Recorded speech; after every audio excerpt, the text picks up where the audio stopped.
This episode is brought to you by Eversolo, makers of the DMP A6 music streamer and DAC. Click the link in the show notes for more information. Okay, so I think Christmas gift lists for audiophiles are a little bit silly because we generally buy for ourselves, don't we? And we don't need Christmas to roll around to do so. Well, at least I don't. So what follows in this video are 10 what I consider to be super affordable products. The more cliched minded amongst you might call them stocking stuffers. But I think these 10 products represent terrific value for money. But not every single one of them is going to be for every single one of you.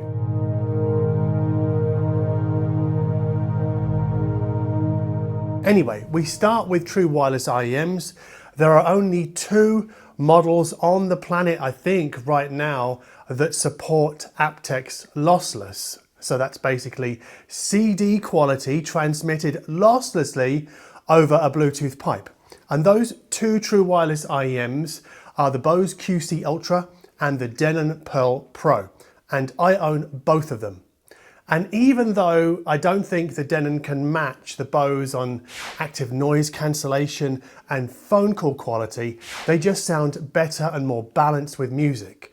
Because I think the Bose are a little bit sort of sub-bass heavy. And I gotta say that the Denon go another step further when you turn on the personalization that the app offers. Basically, that came from an Australian company that Denon purchased that really maps the inside of the ear and optimizes the earphone's output for your ear canal. I think that's how it works. Anyway, correct me if I'm wrong in the comments. They call it a personalization algorithm.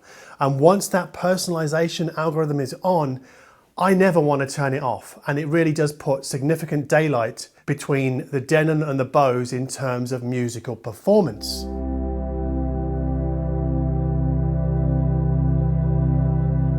But to make use of the Denon Perl Pro's lossless capabilities with CD quality audio, we need a smartphone that's also equipped with aptX lossless. Now obviously the Sony Xperia 1 Mark V that I reviewed recently is far too costly for this list.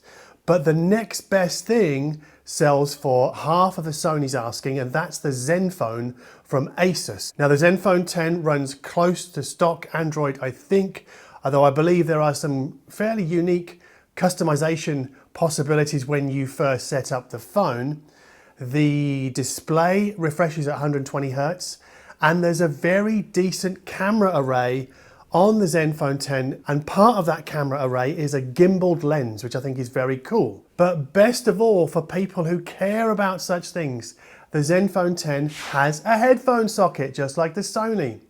Now, also just like Sony, Asus or Asus are not saying anything about the DAC chip inside the phone or the headphone driver that sits behind that headphone socket. They're only saying, like Sony, that it's 24-bit 192 kHz capable.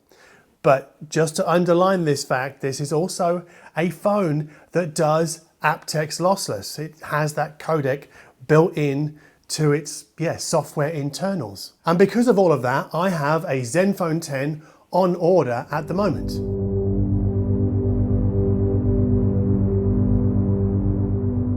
Now, one thing I learned from testing the Sony Xperia 1 Mark V's headphone socket is that with some tempered expectations and a suitably priced IEM, we can get pretty decent results. Now, one such IEM featured in my video was Sennheiser's IE200. But the IE200 is more affordable and I think is more likely to satisfy those looking for a Harman flavored frequency response curve from those earphones. But you should know that the cable tangles super easily because it's different to the IE300, and the carry pouch with the IE200 is significantly more basic than the IE300. However, the reason I recommend the Sennheiser IE earphones is that long-term in-ear comfort is, I think, probably the best I've ever experienced.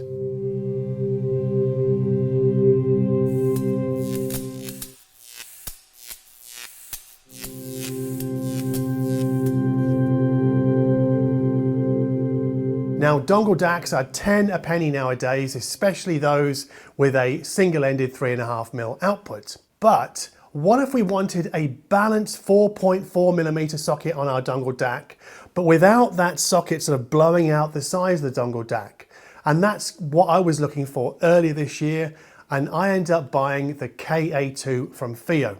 Now, I've talked a lot about FiiO this year because they really are kicking goals with touchscreen streamers and wired IEMs and full-size headphones, and they've even got a cassette Walkman coming next year. They've teased some photos already, but it's not finished yet, I don't think. But the dongle DAC, the KA2, is very much the kind of thing that I was after earlier this year. It's a pigtail DAC, so the cable is fairly loose, as in it kind of moves around quite a lot. But it seems to be fairly strong in use. I mean, I've bent it every which way, and I've not noticed any damage to the cable connection at either end, either physically or audibly.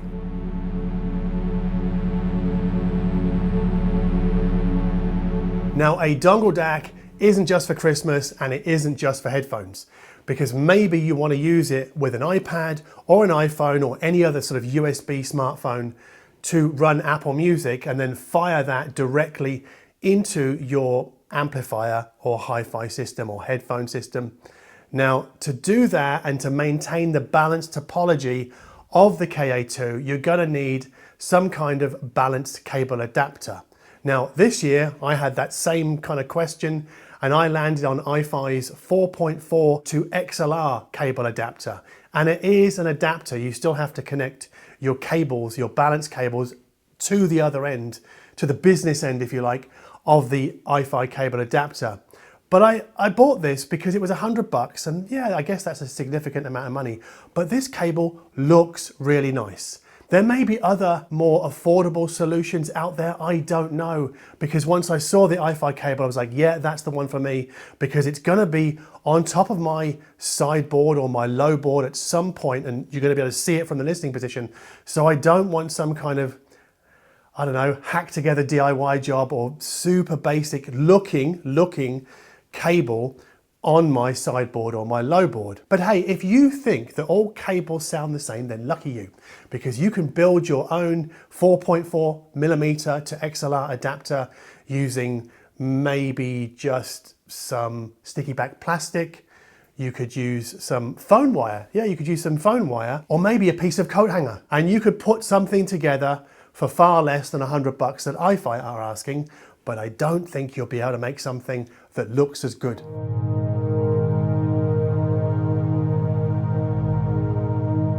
Now, for our next product, I know very little about the manufacturer, and they are called Workshop 66. I only know that they are Denmark based and they offer two extremely attractive headphone stand models, and they're called the Halo and the Asia, or the Aya. I don't know how you pronounce that either. Now, I own the Halo, which is designed to accommodate headphones with larger ear cups via sort of an extended hexagonal cutout. And that Halo stand can be oriented two ways, like one way or upside down, and a single screw attaches the metal base to the wooden frame. And that wooden frame feels very solid in the hand. And the upshot is a headphone stand that I think looks and feels tremendous, because let's face it, good looking headphone stands that don't sell for crazy money aren't as common as we might think. And headphone stands with genuine design flair selling for under $200 or thereabouts, like the Halo, are frankly as rare as rocking horse.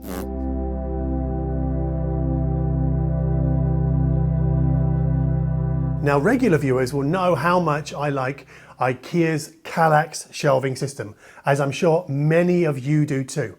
And I like it not just because it's the world's most cost-effective vinyl storage system, but also because its cutouts can house smaller servers or DACs or streaming amplifiers or headphone amplifiers. So basically, components less than 33.5 centimeters wide I refer to as Kallax Fi, and in the past that's been products like the NAD M10, the Cambridge Audio EVO 150, the Name Unity Atom, or the Lingdorf TDE AI 1120. That's just to name a few of them. There are many more that fit into a Kallax hole. But by definition, full width components like, for example, Lyngdorf's TD-AI 3400, the big boy, that has long been Kallax's or Kallax FiiO's Achilles heel. That is until this year, because IKEA's new Kallax TV unit is effectively a standard 4x1 Kallax, yes, but it also has a sort of lower profile section added to its longest side. And that lower profile section has a divider in the middle, so it's ready to accommodate effectively two full width hi-fi components. So that could be, I don't know, like a slot or drawer loading CD player or an amplifier or an AV receiver or a games console. I think it's much more flexible than just a standard Kallax unit. I'm talking about for hi-fi equipment accommodation. Now, the Kallax TV unit is available in oak and in black, but I've gone with white.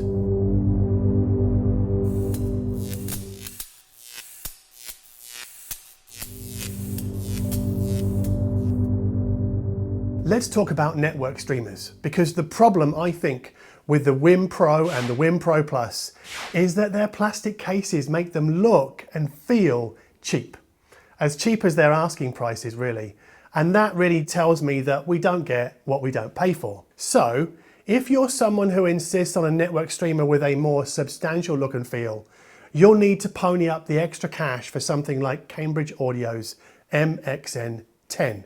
It's like a half-width kind of network streamer, but the whole thing is wrapped in what Cambridge call a lunar grey aluminium case. And because that case would ordinarily block Wi-Fi signals and Bluetooth signals, those streaming options are covered by two screw-on antenna that fix to the back of the unit. Now, if those antenna look too unsightly to you, there's always the Ethernet input on the back, where we also find analog outputs and digital outputs and a USB-A socket to connect a USB storage device full of music files so we can UPnP stream that content. But I think the major draw card of the MXN10 are its streaming smarts. Now, they're not as comprehensive as WIM's, but they still include Google Chromecast, Spotify Connect, Roon Ready, and Apple AirPlay 2, and Tidal and Qobuz are folded into Cambridge Audio's very capable Stream Magic app.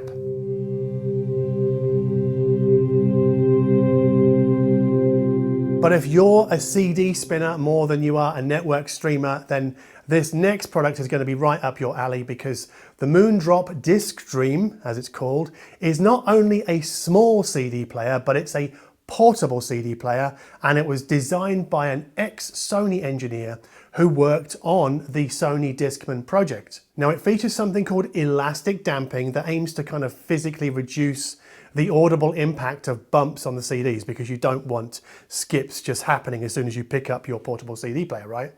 And there's also an internal data buffer that keeps skips to a minimum. Now, battery life on the DiscDream is rated by Moondrop at 10 hours.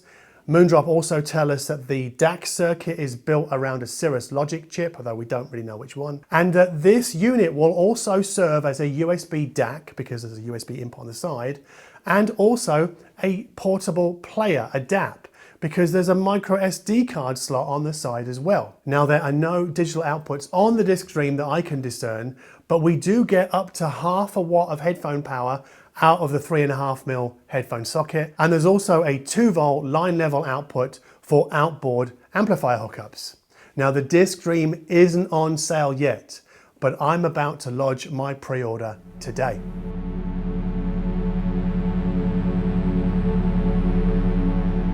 Now, it wouldn't be a Darko Audio gift guide without the customary doorstopper. I put doorstoppers on top of fairly light units, a bit like the Cambridge Audio MXN10, to stop the cables dragging it off the back of, in my case, the Kallax unit. And it's an idea that really seems to have caught the imagination of the hi-fi community since I introduced it back in, was it 2016 or 2017, something like that. And I know this because when I'm browsing the web and I often see pictures of hi-fi systems, owned by, well, just normal hi-fi systems owned by normal people, I see these doorstops on top of some of the components, which I think is, you know, it's really nice. I'm very flattered that people have sort of picked up this idea because, let's face it, 15 bucks, it's worth a punt, and they're not too unattractive, I don't think. But this year, I'm introducing, well, I say introducing, I'm not making it obviously, but I found a black one, an all black one that will really suit your inner goth or your outer 9-inch nails fanaticism. But hey, maybe you've got better suggestions for this list. If that's the case, let us know in the comments below, or maybe you've already bought something audio related for yourself this holiday season. So again, let us know in the comments what that is. So yeah, like and subscribe if you're keen for more videos like this. And as always, thank you ever so much for watching.